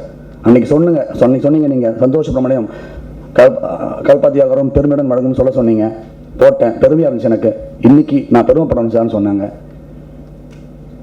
இன்றைக்கி நேற்று நடந்த விஷயம், அவங்க டாட்டர் வந்து விசா ஆவணத்துக்காக போன இடத்துல மொத்த அஃபிஷியல்ஸும் கிட்ட வந்து என்ன படம் பண்ணியிருக்கீங்க அப்படின்னு சொல்லிட்டு, அவங்கெல்லாம் கேபின் விட்டு வெளியே வராதவங்க எல்லாருமே கேபின் விட்டு வெளியே வந்து கை கொடுத்து, அவங்க அர்ச்சனா கால்பாத்தி அவங்களுக்கு கை கொடுத்தப்போ அவ்வளோ பூரிச்சு போய் ஃபோன் பண்ணாங்க. எவ்வளோ கோடிகள் கொடுத்தாலும் சந்தோஷம் கிடைக்காதுன்னு சொல்லி நான் சாதிச்சேன்னு தோணுச்சு. அப்போது சந்தோஷமாக தோணுச்சு எனக்கு. ஒன்றும் இல்லை, நான் என்றைக்குமே, அதாவது 12 வருஷம் வாழ்ந்து பார்த்தா தெரியும் அந்த திருசங்கு வாழ்க்கை. அதெல்லாம் மனசில் எடுத்துக்கல. நேற்று ஷார்ட் ஃபிலிம் எடுத்துகிட்டு வந்த ஒரு இயக்குனர் நம்புறதை விட நான் சினிமாலே பிறந்து வந்த நம்பலேன்னு சொல்லி வருத்தம் இருக்கும். ஆனால் அது வந்து செயலில் தான் காட்டணும், வேறு என்ன, நம்ம செயலை காட்டி தான் ப்ரூவ் பண்ணணும். அதனால் அது ஒரு விஷயமா எடுத்துக்கிட்டேன்னாக்கா இன்றைக்கி அதை பண்ணிருக்க முடியாது. இயக்குனராகி 12 வருஷம் ஆகியும் 12 வருஷத்துக்கு அப்புறமா அந்த தீயை அணையாமல் இன்றைக்கி ஒரு நான் அப்டேட்டட் ஃபிலிம் ஃப்யூச்சருக்கான படத்தை நான் கொடுத்துருக்கேன்னு எல்லாம் சொல்கிறாங்க. சந்தோஷமாக இருக்குது எனக்கு. இது முழுக்க இளைஞர்களை இன்னைக்கு இருக்கிற இன்ஃபார்ம்டு யூத்தை நம்பி எடுத்த படம் இது முழுக்க முழுக்க. அது ஆணாகட்டும் பெண்ணாகட்டும், இன்னைக்கு ஜென்ரேஷனே வேற மாதிரி இருக்கு. இதே சோஷியல் மீடியா தான் எனக்கு காமிச்சது இன்னைக்கு எப்படி இருக்காங்க மக்கள் அப்படின்னு எனக்கு காமிச்சது. இவ்வளவு இன்ஃபார்ம்டா இருக்காங்க, ஏன் படம் அவ்வளவு இன்ஃபார்ம்டா இருக்க மாட்டேங்குது தான் நான் எனக்கு கேட்ட கேள்வி. எல்லாமே இப்படி தெளிவா இருக்காங்க. சினிமானா இப்படி தான் இருக்கணும், அப்படி தான் இருக்கணும், இதுதான் பார்ப்பாங்க, இதுதான் ரசிப்பாங்க, இதுக்கு தான் கை தட்டுவாங்கன்னு நம்மளே ஏமாத்திக்கிட்டு இருக்கோமே. வேற காமிச்சா பார்ப்பாங்களே. நிறைய பேர் என்ன வந்து தயக்கம் காட்டினாங்க, இதெல்லாம் புரியாது, இதெல்லாம் பார்க்க மாட்டாங்க. இல்லை, எனக்கும் நான் சொல்லிட்டு இருந்தேன், என் குழந்தைகளையும் என் குடும்பத்தையும் நான் பார்த்து நினைச்சதை விட இந்த 2-3 வருடங்களும் வெறும் ரசிகர்களை மட்டுமே தான் மனசு வச்சுக்கிட்டேன். இதை தேட்டரில் எப்படி பார்ப்பாங்க, நம்ம எப்படி பார்ப்போம், அவங்க என்ன ரசிப்பாங்க, எதுக்கு வேணும்னு நினைப்பாங்கன்னு சொல்லி நினச்சி பண்ணேன். அவங்க கூட தான் வாழ்ந்தேன். முதல் ஷோ ஏஜிஸில் பார்க்கும்போது நினச்ச எல்லா இடத்தையும் கைத்தட்டினாங்க. சந்தோஷமாக இருக்குது. இது வந்து இந்த கதையை வந்து யார்ட்டையும் சொல்லி புரிய வைக்க முடியாது. இது கதை கிடையாது, இது திரைக்கதை. இது உதிக்கும் போது எனக்கு திரைக்கதை தான் உதிச்சுது. இப்படி கதை ஆரம்பிக்கணும், இப்படி முடியணும், இதுதான் கெமிஸ்ட்ரி. இந்த கெமிஸ்ட்ரி தான் கதை. இந்த திரைக்கதையில், எனது திரைக்கதையில் என்னை ஒரு சின்ன அணுவோட தவறு செய்யாமல் பார்த்துக்கிட்ட சுபா அவர்கள், அதாவது அவங்க கிட்ட சேர்ந்ததுனால தான் எனக்கு இந்த குவாலிட்டி கிடைச்சது. அது சந்தேகமே கிடையாது. எனக்கு நல்லவர்களை கூட வச்சுக்கிட்டு செய்யணும், நல்ல விஷயம் வரும்னு நினைச்சேன். என்னுடைய நல்லதை இன்னும் மேலே தூக்கி வைக்கணும்னு நினைச்சேன். அதனால செய்ய முடிஞ்சது. வசனம் அவங்க சொன்ன மாதிரி இந்த படத்தில் மெயினான வசனங்கள் எல்லாமே நான் உணர்வுபூர்வமாக, நான் ரொம்ப எல்லாம் அந்த கதை ஸ்டார்ட் டு ஃபினிஷ், அந்த கதாநாயகனுடைய விஷயமாகட்டும் இவனாகட்டும், என்னோட எமோஷனில் வந்த வசனங்கள் எல்லாமே அதை சரி பண்ணி கொடுத்தாங்க. சந்தோஷமாக இருக்கு. அரவிந்த் சாமி சார், அவருக்கு நன்றி தெரிவிச்சுக்கிறேன். போய் சொன்ன உடனே என்ன ஏதுன்னு கேட்காம என்னோட ஜெனுவினிட்டி நம்பினாரு. இதெல்லாம் தாண்டி இது என்னுடைய வெற்றி கிடையாது, என்னோடுக்கும் என் தம்பியோடையும் சேர்ந்த வெற்றி இது. நானும் ஜெயம் ரவியும் சேர்ந்து அளித்த வெற்றி இது. நாங்கள் 2 பேரும் நினச்சிக்கலாம் இப்படி படம் வந்திருக்காது, ஒரு ஹீரோ இவ்வளோ சுதந்திரம் கொடுக்கலன்னா இப்படி படமே வந்திருக்க வாய்ப்பே கிடையாது. அது இன்னொரு சாதாரண படமாக அமைஞ்சிருக்கும். இது நேற்று சொல்லியிருந்தேன்னாக்கா தம்பியை பற்றி சொல்கிறான்ப்பான்னு நினைப்பாங்க. இன்னைக்கு படத்தை காமிச்சதுக்கப்புறம் சொல்கிறேன், எல்லாரும் மூக்கு மேலே என்ன சொல்கிறது வேற மாதிரி பார்க்குறாங்க, எப்படி இப்படி படத்தை கிரியேட் பண்ண முடிஞ்சுதுன்னு சொல்லி. அது காரணம் ரவி எனக்கு கொடுத்த சுதந்திரம், எனக்கு நம்பினது. தேங்க்யூ ரவி. நானே பெட்டர்.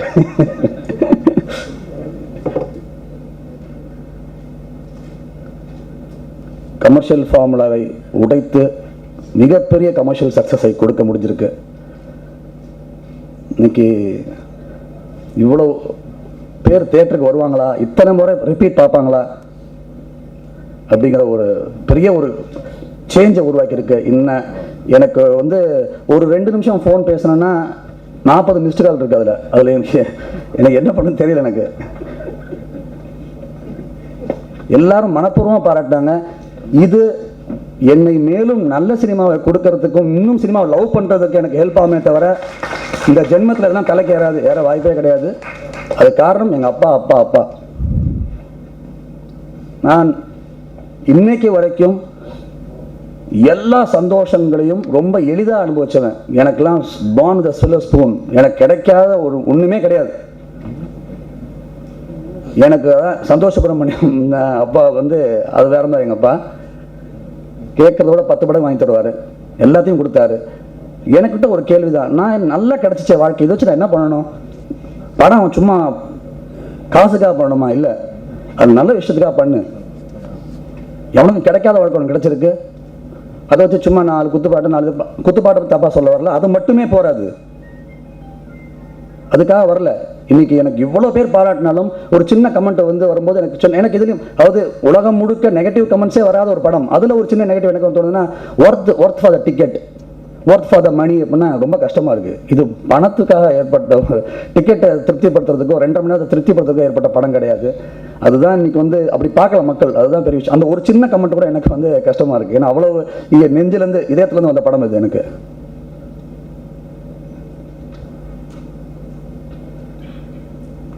இன்னும் மீண்டும் ஒரு நல்ல சினிமா கொடுத்தா, அதாவது பெண்கள் பார்ப்பாங்களா, அவங்ககிட்ட வந்து குடும்ப பாங்கான படங்கள் எதிர்பார்ப்பாங்க, ஃபேமிலிக்கான ஆடியன்ஸ் தான் எதிர்பார்ப்பாங்கனாக்கா நான் கேட்டேன், என்ன வேற கிரகத்தில் பிறந்தாங்களா பெண்கள்? அவங்களும் இந்தியாவில் பிறந்தவங்க தானே, அவங்களுக்கு ஆணை விட அதிகமான தேசப்பற்று பெண்களுக்கு தான் அதிகம். இதோட அது பெண்களுக்கான படம் நீயா நினைச்சா எப்படிறா, என்கிட்ட இதான் எதிர்பார்க்க நீயா நினைச்சா எப்படிறா?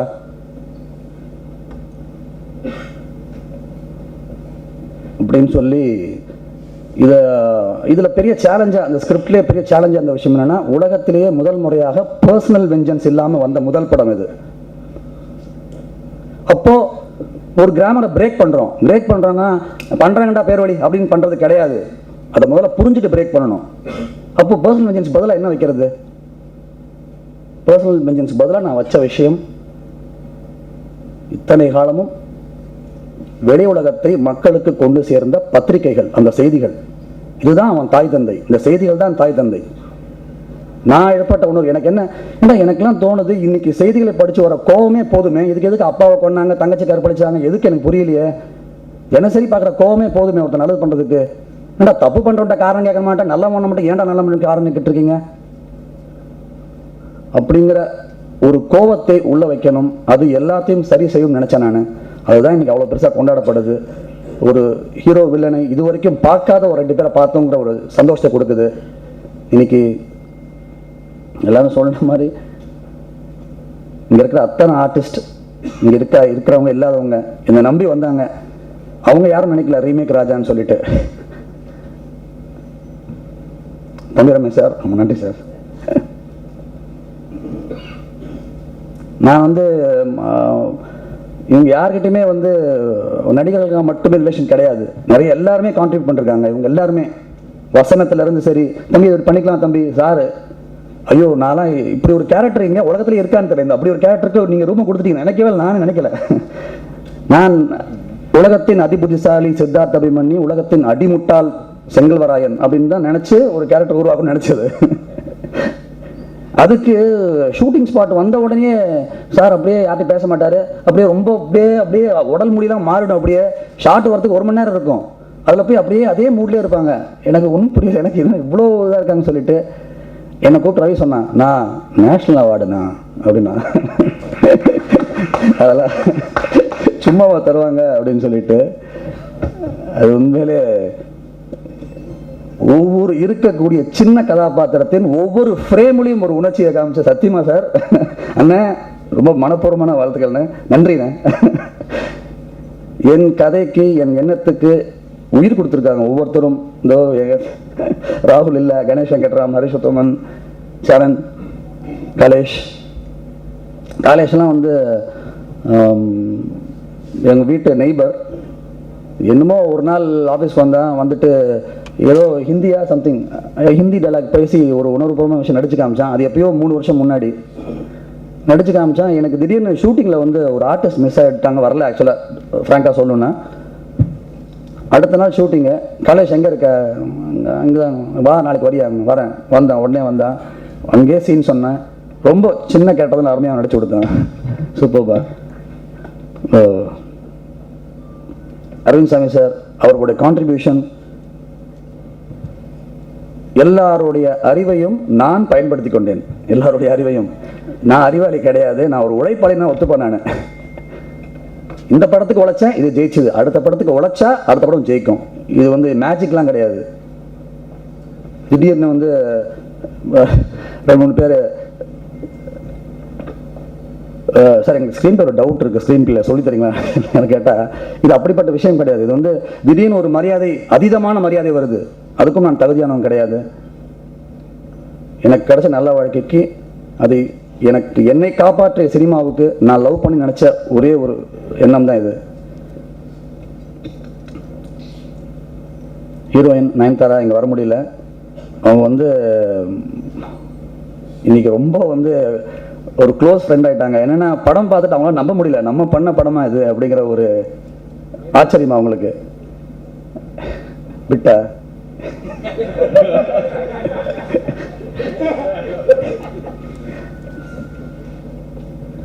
அதே மாதிரி இந்த படம் நான் கூட நினைச்சேன் கொஞ்சம் கேமராலாம் ஆட்டிலாம் எடுக்கணும்னு சொல்லிட்டு. ஏன்னா அப்போதான் ஆடியன்ஸ் இன்ட்ரெஸ்ட்டை நம்ம ஹோல்ட் பண்ண முடியும்னு சொல்லி ஆட்டவே விடலை கேமராமேன் ராஜி சார். அது ஆட்டாதனால தான் இன்றைக்கி பல விஷயங்களை ஆட்டிக்கிட்டு இருக்கேன் நீங்கள் எல்லாரையும். ஏன்னா இந்த படத்துக்கு இன்னைக்கு ஒரு மெச்சூர்டான ஒரு லுக் கிடச்சிருக்கு, ஒரு ஸ்டைலிஷான அதாவது மோஸ்ட் ஸ்டைலிஷான ஃபிலிம்னு ஒரு பேர் வந்திருக்கு. ஒரு மிகப்பெரிய விஷயங்களை கையாண்ட ஒரு அழகான படம் போது அதுக்கு ராம்ஜி சாரோடைய அந்த ஒரு பெரிய ஒரு பக்குவம் அது காரணம். மீண்டும் மீண்டும் எனக்கு என்ன சொல்கிறது தெரியல, நான் பேசிட்டே இருப்பேன், அவ்வளோ உணர்வு பொட்டலமாக நான் இருக்கேன். ஏன்னா இப்படி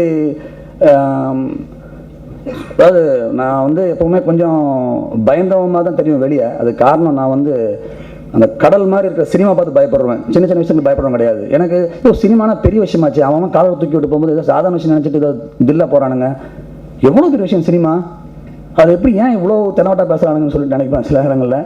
எனக்கு பயம்தான், நான் பயந்தவன் தான். நான் ரொம்ப பெரிய பிரம்மாண்டமான படைப்புகளுக்கும் நம்ம தமிழ் சினிமா உருவாக்கிய வரலாற்று சிறப்புமிக்க படங்களையும் பார்த்து பயந்தவன். நம்ம என்னைக்கே அப்படி பண்ண மாட்டோமான்னு சொல்லிட்டு ஒரு பேச நமக்கு தயக்கம் தான், அதை பண்ண இதை பண்ணு சொல்லி தயக்கம் தான். ஆனால் என்னுடைய தைரியத்தை தொழிலில் காட்டணும்னு நினைப்பேன், அதுலேயும் இல்லை. இன்னைக்கு மீண்டும் மீண்டும் இந்த ஒரு உற்சாகம் இன்னும் சுதந்திரத்தோட, இது வரைக்கும் டென்ஷனாக லவ் பண்ணுறேன் சினிமாவை, இனிமேல் சுதந்திரமாக லவ் பண்ண போகிறேன்.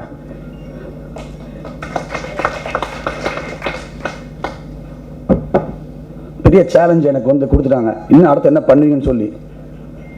அந்த சேலஞ்சை நான் உயிருக்கும் வரை எங்கள் அப்பாவோடைய பேரை காப்பாற்றுற மாதிரியும் சினிமாவுக்கு என்னால் முடிஞ்ச என்னோடய லவ்வை காமிக்கணும் நான் இருக்கேன். தேங்க்யூ. நான் உணர்ச்சியில் ஹிப்ஹாப் தமிழை பற்றி சொல்லலை.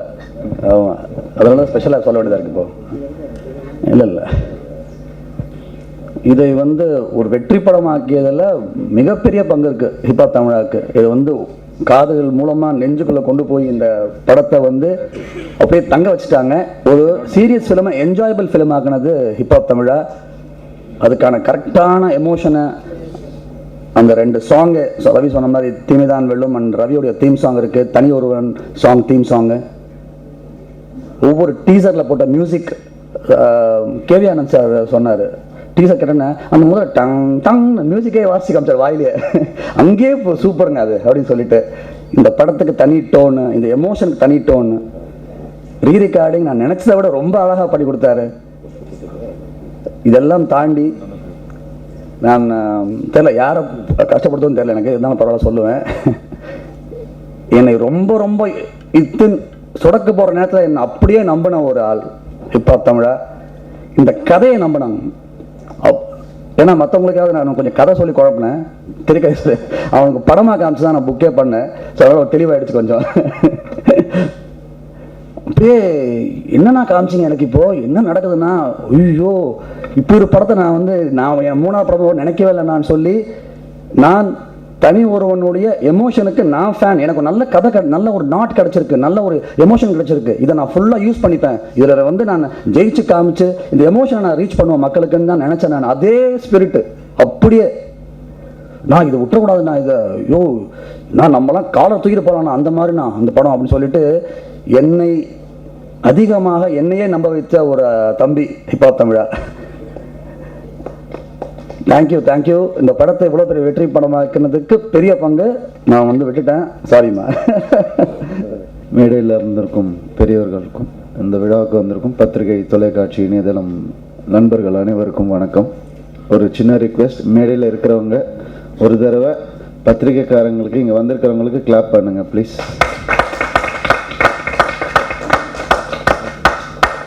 என்ன ரிவ்யூஸ் பா, என்ன நம்பிக்கை கொடுத்துருக்கீங்க. ஒரு நல்ல படம் எடுத்தா ஓடும், ஒரு நல்ல படம் எடுத்தா நான் மார்க் போடுவேன்யா, நீ தப்பான படத்தை எடுத்துட்டு அதிக மார்க்குக்கு ஏன் ஆசைப்படுறீங்கன்னு எனக்கு இன்னைக்கு தான் உங்கள் மேலே ஒரு மரியாதை வந்திருக்கு, சத்தியமாக சொல்கிறேன். இத்தனை நாள் உங்கள் மேலே நட்பு இருக்குது, அது வேற, ஆனால் மரியாதைன்றது இன்னைக்கு தான் எனக்கு வந்திருக்குது. எங்கள் அண்ணனுடைய சரி அழமாட்டேன், எங்கள் அண்ணனுடைய சந்தோஷம் இத்தனை வருஷம் என்னவா இருந்துச்சுன்னா, தம்பி ஜெயிச்சு சந்தோஷப்படுறார். அவருக்குன்னு சந்தோஷமே இல்லை தனியாக, தம்பி ஜெயிச்சா சந்தோஷம், தம்பிக்கு சக்ஸஸ். எனக்கு 12 வயசில் அரங்கேற்றம் நடந்துச்சு, அதை பார்த்து ஒரு வாரமாக அதை பற்றியே பேசிகிட்டு இருப்பார். டேய் எல்லாரும் எவ்வளோ சந்தோஷப்பட்டாங்க. அவருடைய சந்தோஷம்ன்றது என் சந்தோஷம்தான். அவர் சந்தோஷமாக இருந்துட்டு இருந்துச்சு இத்தனை வருஷம். இப்பவும் அப்படிதான் இருக்கிறாரு. நான் அதை சொல்ல வரல. ஆனால் இன்னைக்கு தான் உண்மையா மனசார நான் என் அண்ணனை பார்த்து சந்தோஷப்படுறேன். முதல் நாள் தனி ஒருவன் ரிலீஸ் ஆன அன்னைக்கு தான் ரொம்ப எல்லாருக்கும் வந்து அவர் ரீமேக் ராஜாவை தான் தெரியும், ரீமேக் பண்ணுவார். அதெல்லாம் நான் அப்போல்லாம் சிரிச்சுப்பேன் மனசுக்குள்ளேயே. ஒரு நாள் வருவார், அவர் பண்ணுவார், அப்போ நாங்கள் சிரிக்கிறோம் அவங்கள பார்த்து. அந்த நாள் வரும்னு அது வந்துடுச்சு. அது வந்து ஒரு பெரிய ஒரு சேலஞ்செல்லாம் கிடையவே கிடையாது, புல்ஷிட் அதெல்லாம் இல்லவே இல்லை. என்னென்னா உண்மையான ஒரு விஷயம் என்னென்னா, நான் ரிலீஸ்க்கு முன்னாடி சொல்லணும்னு நினச்சி சொல்லி பெருமைப்பட்ட ஒரு விஷயம் என்னென்னா, எங்கள் ஃபேமிலிக்கு மட்டுமே தெரிஞ்ச ஒரு சீரியஸ் ஃபில்ம் மேக்கர் ராஜா இன்னைக்கு ரிலீஸ்க்கு அப்புறம் உலகத்துக்கே தெரிய போகிறாருன்னு நான் சொன்னேன் ரிலீஸ்க்கு முன்னாடி. அதான் இன்னைக்கு நடந்திருக்கு. அது சொன்னன்ற பெரிய பெருமை எனக்கு இருக்குது. அண்டு இந்த படத்தை வந்து இவ்வளவு பெருசாக எடுக்க முடியும், எடுங்க அப்படின்னு சொன்ன உண்மையாகவே எங்கள் ஃபேமிலி தான் அவர். நான் சந்தோஷ் சுப்ரமணியம் ரிலீஸ் ஆனப்போ அதான் சொன்னேன். ஏஜிஎஸ் அகோரம் அவர்கள் அவங்க ஃபேமிலி, எங்கள் ஃபேமிலி மாதிரி அவங்க. அண்ணனுக்கு வந்து நாங்கள் சொல்கிறோமோ இல்லையோ ஸ்ட்ரைட் ஃபிலிம் தான் சார் அடுத்தது நீங்கள் பண்ணீங்கன்னு சொன்னவங்க. அவங்களுக்கு உண்மையாகவே ரொம்ப ரொம்ப கடமைப்பட்டிருக்கோம் நாங்கள். ஆதி ஹிப்ஹாப் தமிழா எங்களுடைய ஃபேமிலியில் ஒரு அங்கம் அவர். வந்து நான் உண்மையாக சொல்லணுன்னா சத்தியமாக இந்த படம் அண்ணன் சொன்ன மாதிரி ஸ்க்ரீன் பிளே ஓரியன்ட் ஃபில்ம். இது கதை சொல்லி வச்சு புரியாது. ஏதோ நான் அந்த ஃபேமிலியில் பிறந்தங்கிறதுனால தான் எனக்கு அந்த கேரக்டர் புரிஞ்சுது. இல்லைன்னா சத்தியமாக யாருக்கும் புரிய வாய்ப்பே கிடையாது. அது கேரக்டரே கிடையாது, அது வேறு விஷயம். அது வந்து ஒரு ஸ்க்ரீன் பிளே, அது மைண்ட் காம்ப்ளெக்ஸ் கேம், அதெல்லாம் புரிய வைக்கவே முடியாது. நான் வந்து அவரோட தம்பின்றதுனால தான் இந்த கேரக்டர் எனக்கு புரிஞ்சுது. அது வந்து நான் தம்பி எனக்கு புரியுது, எப்படி மியூசிக் டைரக்டர்லாம் எக்ஸ்பிளைன் பண்ண போகிறாரு, எப்படி இது வாங்க போகிறாரு அப்படின்னு நினச்சிட்டே இருந்தேன். ஆனால் ஒரு தீமை தான் வெல்லும் சாங் ஒன்று போட்டுட்டு உன் மேலே அப்படி ஒரு மரியாதை. மியூசிக்கு இல்லை, லிரிக்ஸுக்கு.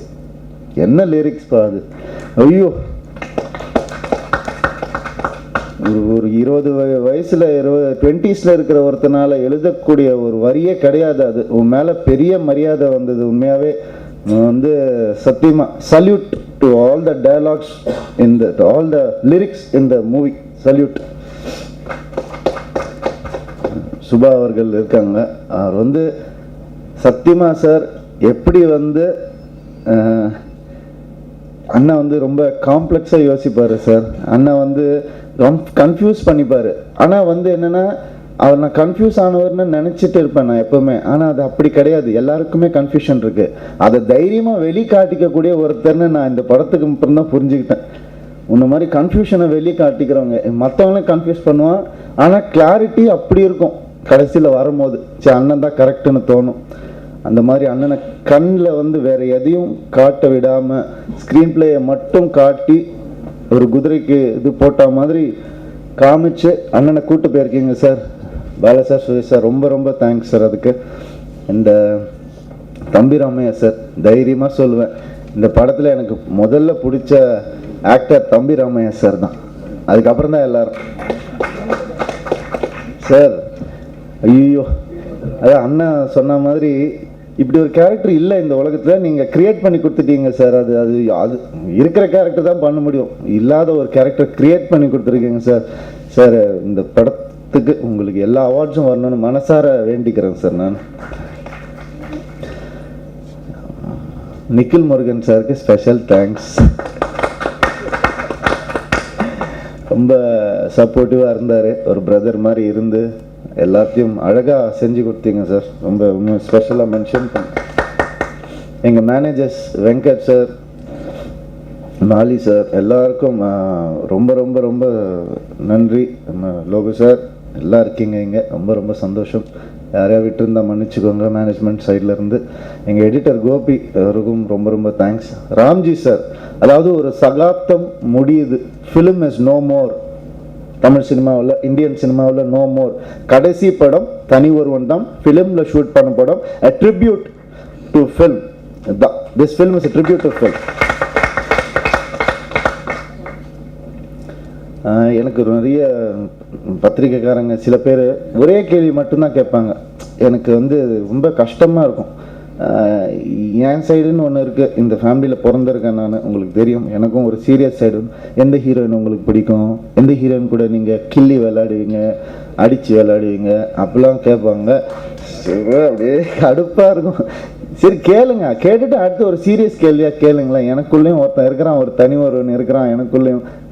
இன்னைக்கு தைரியமாக என்னால் பேச முடியுது, சமுதாய பொறுப்பு இருக்கிற படங்கள் பண்ண முடியுது.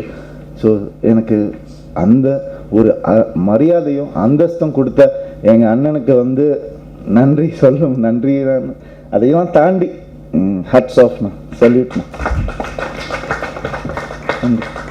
கடைசியாக ஒன்று தான் சொல்லுவேன், எல்லாரை பற்றியும் பேசிட்டு நினைக்கிறேன். அண்ட் நண்பர்கள் இங்கே வந்திருக்காங்க. நண்பர்கள் அவங்கெல்லாம் நடிகர்கள் கிடையாது. நான் வந்து வேறு வழி இல்லாமல் எங்கள் அண்ணன் 2 வருஷம் படம் எடுத்தாலும் நான் ஒரு தம்பி நடித்து தான் ஆகணும், வேறு வழியே கிடையாது. ஆனால் இவங்க அப்படி கிடையாது. சார் கால் ஷீட் இல்லை சார், போங்க சார், அப்புறம் சார் சொல்லலாம். ஆனால் இன்றைக்கி உண்மையாகவே அவங்க ஏன் எங்களை ஃபேமிலின்னு சொல்கிறாங்கன்னா, எங்களுக்காக வந்து கணேஷ் வெங்கட்ராமும், ஸ்ரீசரணும், ராகுலும், நம்ம ஹரீஷும் எங்களுக்காக எப்போ கூப்பிட்டாலும் எந்த கண்டினியூட்டியும் மாறாமல் அப்படியே வந்து நிற்கக்கூடிய அந்த சகோதரர்கள் எங்களுக்கு கிடச்சிருக்காங்க இந்த படத்து மூலமாக. ரொம்ப ரொம்ப நன்றி உங்கள் எல்லாருக்கும். அண்ட் நிறைய விட்டுருந்தேன்னா தயவு செஞ்சு மன்னிச்சுக்கோங்க. எனக்கு ஒன்று தான் இப்போ கூட கேள்வியில் கேட்டாங்க, ஜெயம் ரவின்னு உங்கள் பேர் இருக்குது, நீங்கள் அதை தனி ஒருவன் ரவியாக மாற்றிப்பீங்களா இப்போ அப்படின்னு கேட்டாங்க.